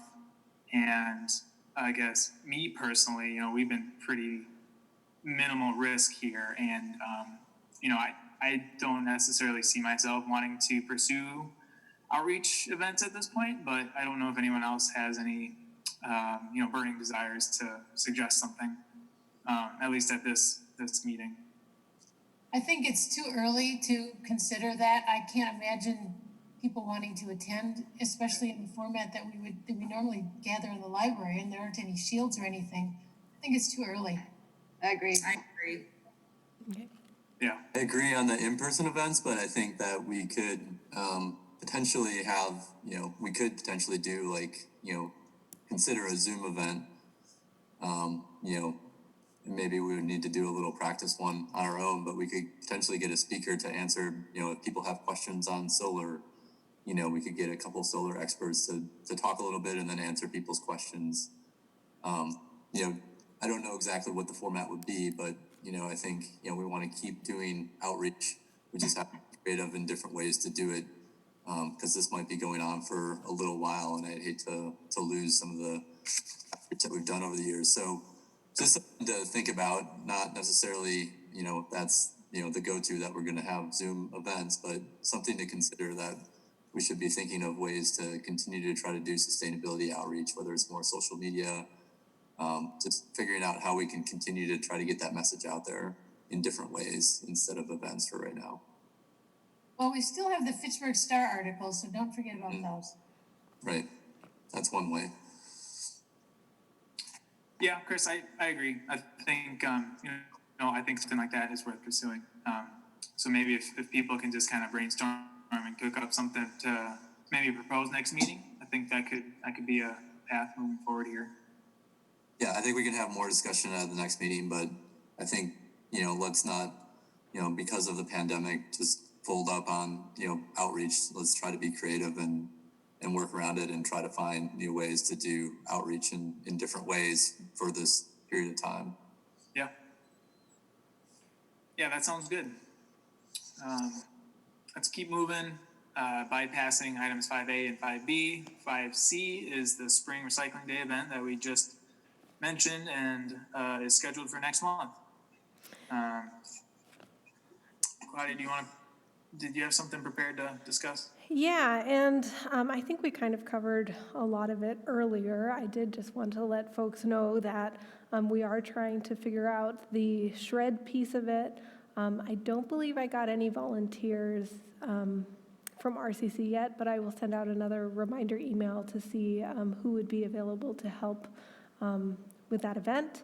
And I did want to let you know that the shred piece is a little bit unknown still. I don't anticipate having any problems getting the budget amendment approved because I think it makes a lot of sense. We're not using the budget for other things due to the pandemic, so we can use it to address this, which we've run into. But we are going to hold off on advertising the event until we know for sure and we have people lined up. Because that's another thing that is a little bit of an unknown to me is if people would be willing to volunteer to staff that event. Not volunteer, if it's staff folks, they would get paid for their time, but it would be optional, that they could sign up. So I do want to get... Claudia, I don't remember seeing where you wanted us to volunteer, but definitely, I'm sure most of us are in. I'm in, for sure. Okay. Yeah, I'm in as well. Great. Claudia, will you be providing gloves? Yeah, so I think for sure we'll provide gloves. And then if anyone needs a mask, I can I'm sure I can get a mask for you as well. Probably everyone have masks at this point for their own daily lives. But I think at a minimum, masks and gloves we would provide. I think that somehow, and I know the e-recycling folks send out postcards. I think we need to stress to people that they have to stay in their cars and that they should also be wearing masks. I think so too. I'm not sure if anyone has gone to the Dane County Farmers Market, which is now something that you order on an app and then you go and you pick up your items and they put it in the trunk of your car. And when you drive on, they have a list of rules, and one of the rules is stay in your car. And then they just put your groceries into your trunk or your back seat for you. I think it would be good to do a similar format where we ask people to stay in their car, especially in the shredding space. A lot of times people will want to hop out and help, but I think it would be good to have signs and remind people to stay in their vehicles. Yeah.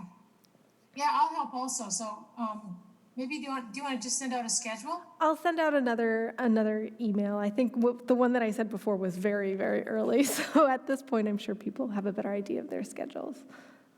Just to make note, if we're going to be doing all the heavy lifting, we may want to have some strong people. Just saying. And I think it would be good. What are you saying about us? I'll Just send. being careful, you know.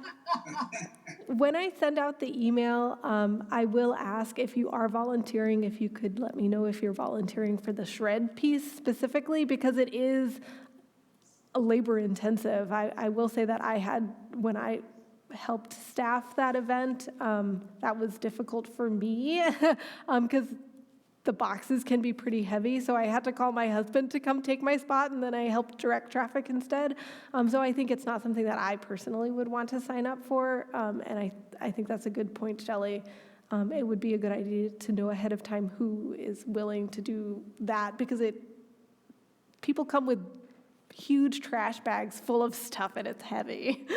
Well, some people do. Some of it, I mean, when I do it, there are a couple of boxes that are ridiculously heavy. I'm not sure what people have in it. But there are also ones that are easily lifted. So if we just have a couple of extra muscles around, I think that should be fine. But I'm sure Pelletieri will tell people this: when you dump the box or the paper or the plastic bag, you need to make sure that there's nothing else in it. Like some people will throw in batteries, or Sure. they just dump out their kitchen desk, and those things can cause fire in the shredding machine. So if we're going to be dumping, we just have to be really careful about it. Yeah. I mean, obviously, I think safety should be kind of number one priority, especially with a potential to be face to face if someone rolls down their window, kind of thing, asking for directions. So I think everyone should keep that in mind. Definitely, but yeah, I think that sounds good. I think it should be a good event. I am curious on the turnout, but we'll see. I think it's going to be pretty wild in terms of turnout because people have had all this time to clean out all their stuff, and so I think it could be busy as we've ever seen it before. I think so too. We didn't have a spring one. Yeah. Right.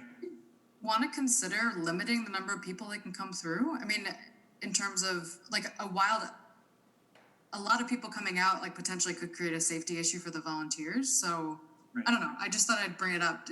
Do we want a sign up sheet for people coming so that we have a sense of how many people will come through? I think that would be more work than it's worth. We've handled a lot of traffic in the past. I think we'll be all right. Great. Yeah. Okay. Yeah, sounds good. Sounds like we do have some volunteers to cover the event, so I think we'll be prepared. I think if someone could reach out to whoever creates the flyers, just to say or however we advertise it, to say that you don't need to leave your car. I think that would be helpful. I think more emphatically, stay in your car. Right. And wear a mask. Can we call it a drive-up spring recycling event? Oh, that's a good idea. I like that. Yeah. I like that. Can we have some, our signs adjusted to that, Claudia? Yeah, so our signs, you just program what it says, so I think we could do that. Well, and I think in the past, I've always worked the, like one of the entrances, and I think if you have people stationed at the entrances, usually you can say as they're driving in, in your car, as well as another safeguard and reminder to people. Yeah. Okay. Yeah, that sounds good. If there's any other comments, feel free to ask, but I think we should keep moving on the agenda here. We'll touch briefly on Fitchburg Star articles, item 5B. Ron and Gabriel, I don't know if you've read the Fitchburg Star, but yeah, it's the city newsletter that RCC pledged or volunteers to write articles, several articles per year, persuasive-based regarding something sustainable. For example, I know I read Kim's article in the June issue this weekend, and that one was on native plants and bees and lawn care. And I think that just screams sustainability, especially this time of year, and everyone's doing yard work. Chris talked about his solar project and how that's ended up after some time here. I wrote one regarding reducing your energy use just around the house kind of thing. So really the topics are all out there, and we would encourage you to, and as well as everybody else here, to volunteer an article per year, just to route through the committee or the commission and share, and then get published. No pressure though. If you're not comfortable writing, then you're not comfortable writing. Could I just clarify a little bit, Nate, of what you said? Yeah. The Star is nice enough to publish our articles at no cost. And in exchange, the editor wants us to do, because of the page that it's on in the Star, it needs to be a persuasive article, not just writing out a bunch of facts. And I've put together summaries of pointers that he's given us and things that he likes or doesn't like. We always run it past the editor. He usually comes back with changes that he wants, I'll say he suggests that we make. There have been a couple of exceptions. I think our last alder, her article went through with no changes, and Phil was nice enough to write an article on the COVID impact on different sociological groups. And I don't think, Phil, you can correct me if I'm wrong, but I don't think he had any changes to your article either. It wasn't quite that. There were a couple minor changes we discussed. Nothing huge, but no, I didn't skate through cleanly. Oh, I thought you did. Anyway, I know you want to rush through this, Nate. I have two things, or one thing. We don't need an article for July because somebody from the tree board apparently has asked to write an article for July, and they've also asked to write an article for October. So Claudia, I was wondering if your article could go in September. Would that still work for you? Sure, that would be fine. Okay. And my article keeps getting pushed back because you guys are being so prolific. So my article will go in August. I would love to write one at some point, just FYI. So you can slot me in whenever, and I'll come up with an idea when we get a little closer. Maybe November? That sounds fantastic. Good, thanks. Cool. Yeah, so we'll touch back next meeting, but it sounds like we got some in the hopper here, or at least going to be in the hopper, so that's good. Let's see, we got 12 minutes left. Chris, I know you want to give a good summary in here, and I also want to give time to Gabriella and then the staff update. So can you have a 5-minute update? I'll give it in 2, I think. So obviously schools, we had a lot of good school recycling stuff going in all the Leopold School, and then that had spun off into Cherokee Heights Middle School. Both of those were functioning at the time school ended in the middle of March. And we were just launching at a third elementary school, Stevens Elementary School in Madison. The same program that we started here in Fitchburg. So everything kind of came to a screeching halt. But our partner, who we've kind of passed the torch to help us, extend this throughout Dane County, Sustain Dane, has kind of carried the torch forward. They have hired a project development coordinator, Lucia Hunt, and Diane and I worked extensively with her and the executive director, Claire, who visited with us in February. And they have pursued another grant to try to get more funding to kind of take our idea and kind of our approach at Leopold and move that forward in other schools. So it was a tremendous amount of work in the month of May. So thank you to Diane for all of her efforts to kind of take a initiative that we started here in Fitchburg, and we're trying to extend that out further in Dane County. Just for Ron and Gabriella, what we discovered at Leopold Elementary School through a program that Kim and I had initially launched, and Diane has done an extensive amount of volunteer work out there. When we started, they didn't have any cafeteria recycling program in place at Leopold Elementary School. And once we put a program in place just to recycle cartons and to stack trays, that reduced their volume of trash by 75%. So over a lunch session for all of the students at that school, they would typically produce 60 bags of trash. After our simple steps were implemented, that came down to 15 bags. And so a 75% reduction. And we saw like this is a huge opportunity for the entire Dane County area. And it's also a great opportunity for environmental education to allow our children to be stewards of the environment. So we are continuing to push even.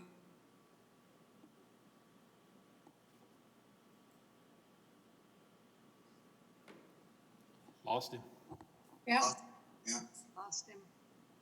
Chris, if you can hear us, you froze. Well, I can tell you, I can add to something that he said. Leopold used to have their trash picked up daily, and they've gone from, during the school year, of course, they've gone from daily to 2 to 3 times a week. So there's a significant That's amazing. It's great. cost savings. And since that was being landfilled, we're reducing the amounts going to the landfill. He and Kim have put an incredible amount of work into this. It's an uphill battle, but I think we're at the top. Are you there, Chris? Well, I guess he kept that down to 2 minutes.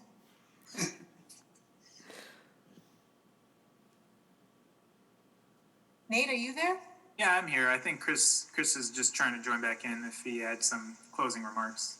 I think he's still muted. Hello, I'm back. There he is. Internet cut out. I don't know if anybody had anything to say or where I dropped out, but I think hopefully you got most of that before I dropped out. Yeah, Diane was telling us all of how great of a job you and Ken have been doing, and it's an uphill battle. And honestly, you could write a whole, a book regarding your efforts and the methodology behind this. So, again, good work, and I'm sure the story will just keep going. Indeed. And I don't think we don't have an update on multifamily recycling. We haven't had a community outreach subcommittee meeting since February. So I think with RCC meetings going again, we'll look at trying to get back going again on that. Good. All right. Well, thanks for the update, Chris. That's no one else has any comments. Let's move on to the council update. If Gabriella, you have anything to share? Or? Yeah, I just wanted to share some of the resolutions that have been passed recently that might be of interest to the RCC. So at the April 28th meeting, we passed Resolution R 7420, which approved a temporary easement for access to the Burn Pond retrofit project, which was just kind of the first step to the 512 meeting where we actually accepted the bid for the Burn Pond retrofit. So that was R 9520 on the 512 meeting. At the 428 meeting, we also confirmed, where's my notes? We confirm Ron as the new member of the RCC at the 428 meeting for a 3-year term. So welcome, Ron. And we also did the banning contractors from using the recycling drop-off site that happened at the council meeting. Unfortunately, we weren't able to talk about it in RCC, to my knowledge, because of we canceled the meeting, but the council did approve it unanimously. And my understanding is that the signs are up at the the recycling site. Yeah. And then on the May 5th, 12th meeting, we also accepted the East Fire Station solar improvement bid. So the solar panels should go up this summer on the Sain Road Fire Station. And then we had 2 resolutions regarding the study of Goose Lake that'll help that flooding that happens on Fitchburg near Nesbitt Road. We had to create an intergovernmental agreement with the town of Verona to change the budget. And then after we did that, we accepted the budget. We accepted the actual bid from a contractor to do the stormwater study for Goose Lake. And then we also, I mentioned during the CIP discussion here, but we approved a resolution to do a temporary pumping plan for the sub-zero kettle, which is right by Lacey Road in Seminole. And that is a lot of ways we're doing some interesting groundwork. So they're gonna put in piezometers to study the groundwater changes as we pump so it's kind of an interesting project, and there's a lot of information in the agenda packet. If you have a tough time finding it, I can direct you to that. And then on June 9th, you just might be interested that we updated the memo. It's an understanding between the Fitchburg Fire Department and the Wisconsin DNR, because some of the DNR lands are in the Fitchburg area. And so they just have an agreement about who takes care of fires if they happen in Fitchburg proper. So that was just renewing that. And then, so that's all the different resolutions that I think would be relevant to the RCC. And then we also adopted the schedule for the capital improvement plan and also the 2021 budget process. And I'll send those out to the committee so that you know what the relevant dates are, but there are public meetings for both of those. So I would encourage you to check that out, and certainly want to hear any feedback that you all have, not just in July, but anytime if something comes up. And yeah, that's all for me. Lots going on during a pandemic. It's kind of assuring to know that that you guys are still working and that stuff can still get done. Thanks for the update, Gabriella. Yeah, thank you. No? Nate, before you adjourn, can I make a request for our next meeting? I was just wondering, Phil, if you could give us an update, given that the solar farm that we can get 500 instead of 250, can you go through the calculation with us, or give us an update on where that will bring us, please? Because if we could make that an agenda item, right? Is there space, Nate, to do that? I was going to address it briefly in the staff update here, but if we want to go through calculations in greater depth. No, I don't mean today. I mean for the July meeting. If you remember, the last year, the council was given a wrong number, and I just want to make sure that we're back on track with the way we're calculating things. Yeah, as long as there's space in the July agenda. You didn't give them the wrong number. Right. Yeah, I remember what you're talking about. I'm just making sure with Nate that we have. I'll work with Claudia and Nate to see if we have space in the agenda for it in July. Okay. Sure.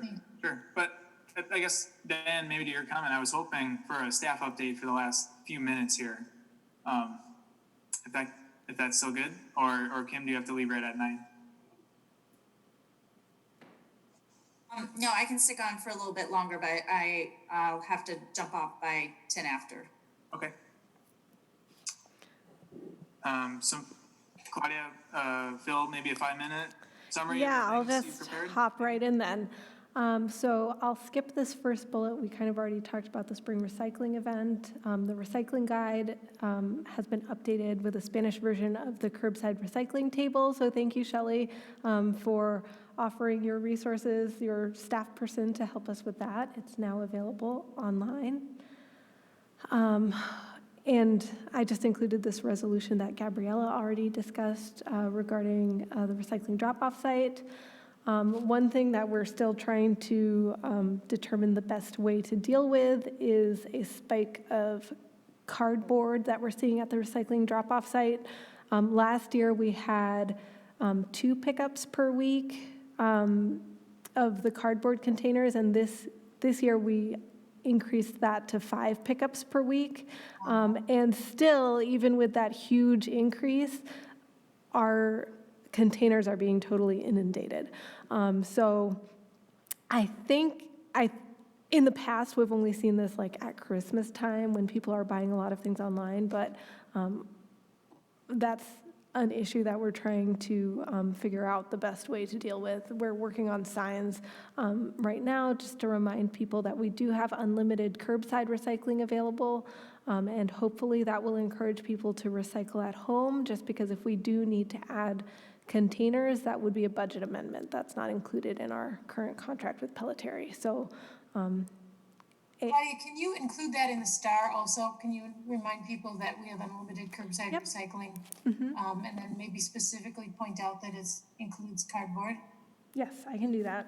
And I think some of the surge might be, there's a lot more, people are getting a lot more by mail. Right. Because the stores are closed or they don't want to go into a store, but that's an incredible increase in volume. Yes. So yes, we're doing what we can to get the message out, and certainly including that in the STAR is a great idea. So stormwater update, a public meeting was held on February 25 to discuss the burn pond retrofit. So basically we're taking a dry pond and we're adding some stormwater quality benefits to that by having a bioretention basin and also a forebay to help filter the water before it goes off-site. We received some grants for stormwater projects that we're working on. So we received a burn pond retrofit grant and then also a grant for the Seminole Village pond expansion.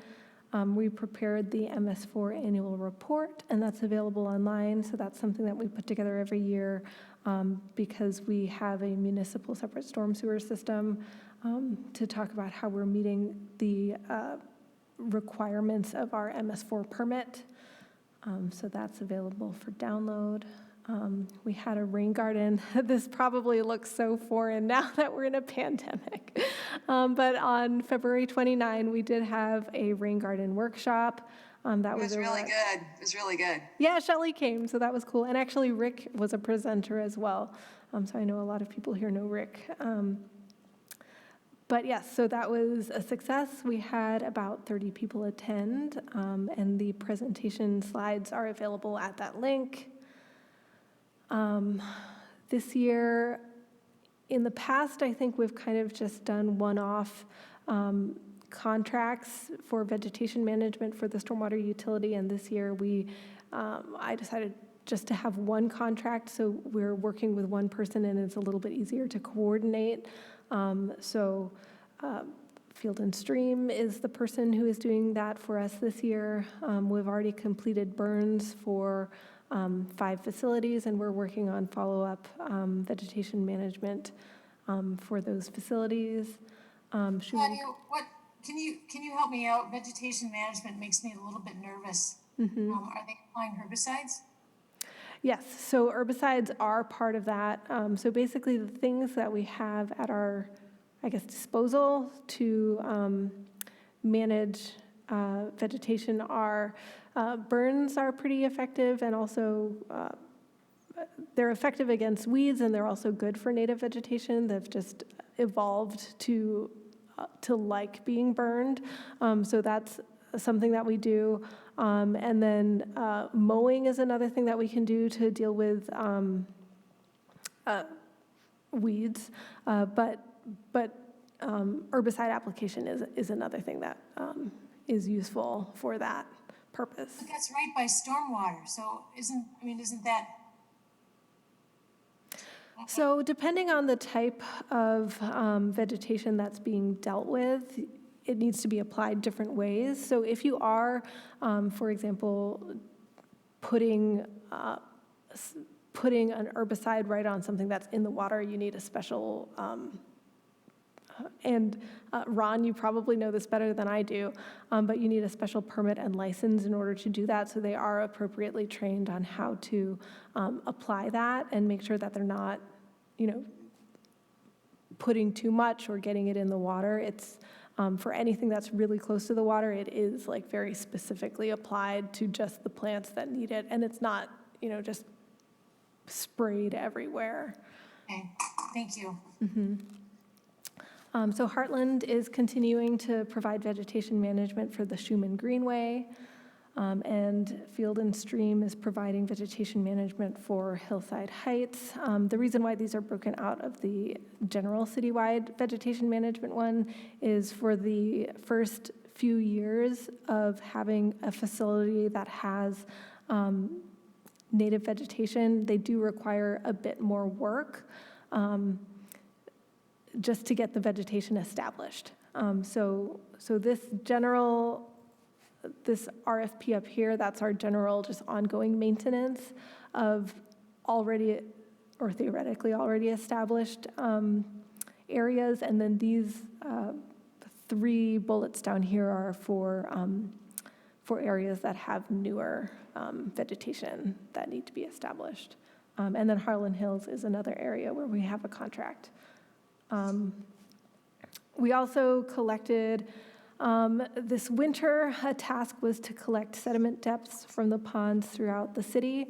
And the purpose of that was to determine what ponds need to be dredged and on what timeline. So the DNR has a guidance document that says if your pond has less than, when you build them, you have about at least 5 feet of water depth, and that's useful because that's how sediment settles out as it moves across the pond.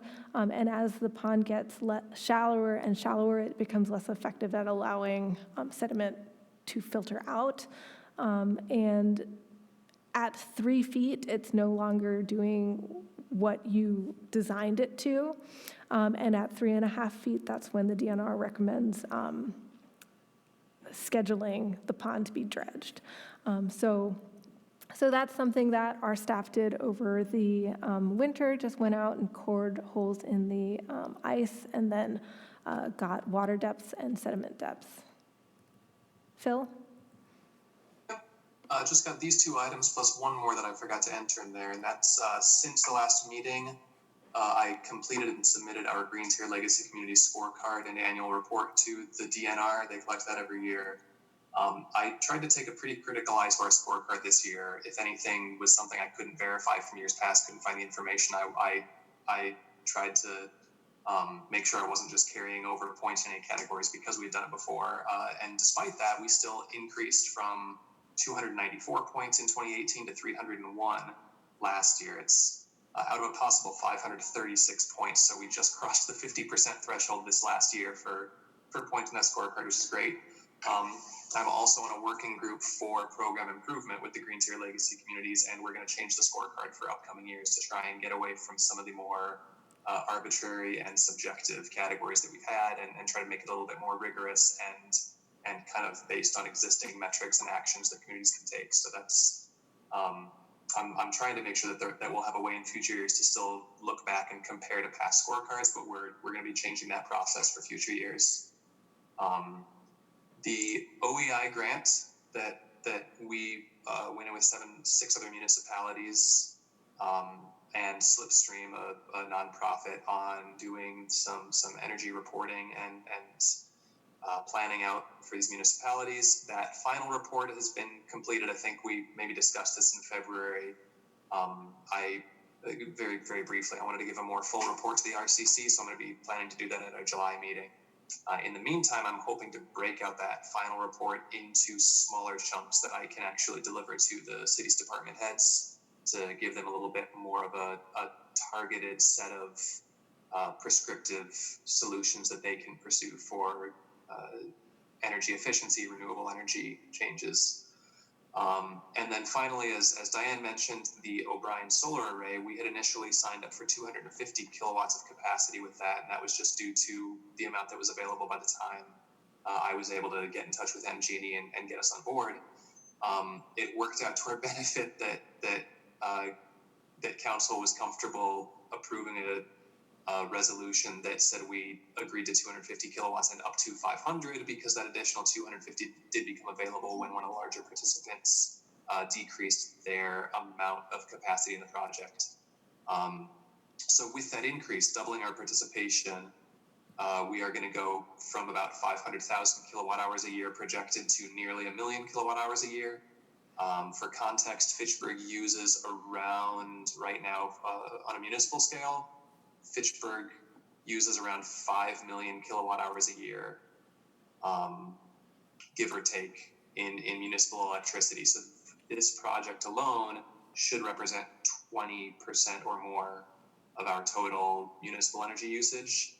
I don't want to, I wouldn't say that in the past we've had necessarily wrong information about our renewable energy, but there's been a little bit of kind of changing goalposts on what exactly we're measuring and what we're measuring it against. I'm trying to get those all into agreement so that we're consistently giving renewable energy figures based on the same denominator, just so that we actually are giving trending numbers that are tracking against the same figure. Based on the information I've got right now, this should put us, the project will come online next spring. And once this project is going and we're purchasing electricity from it, Fitchburg should be above the 30% mark for municipal electricity generated from renewable sources.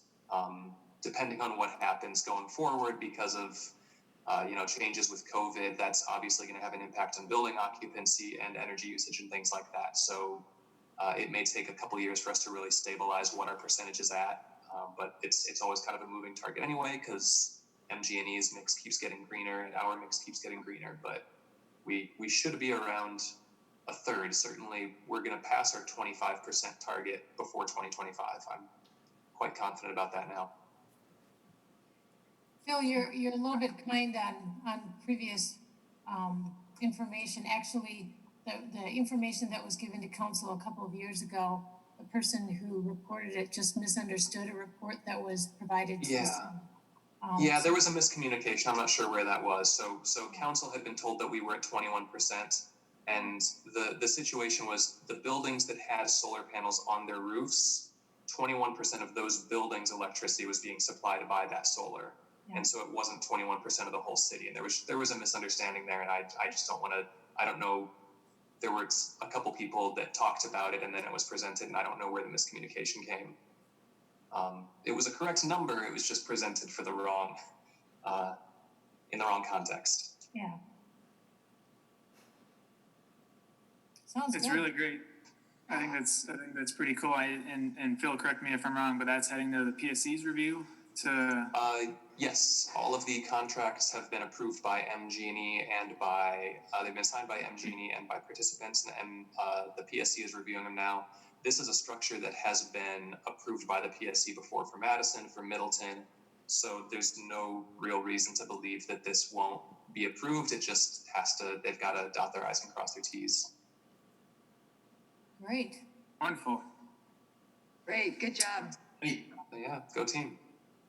Well, thanks for the update. I know I appreciate everybody staying a little late here. I think we powered through some of the things, and I'm sure next meeting will be just as full. But in the meantime, we'll see everybody, hopefully everybody at the next, the recycling event next month before the meeting. And sorry, before you adjourn, I'll just mention in this announcement section that the tentative date is most likely wrong, just because typically Board of Public Works is on the same day as RCC, and unless we want to move it to be 7, then we can't have the meeting at that time. So I'll send out a doodle poll to figure out another date and time. Thanks, Claudia. Yeah, that sounds good. All right. Any other last comments, thoughts? Good job on the timekeeping, Kim. Yeah. All right, everybody. Well, I adjourn this meeting, and I look forward to seeing everybody soon. Thank you. Bye. Bye. Thanks.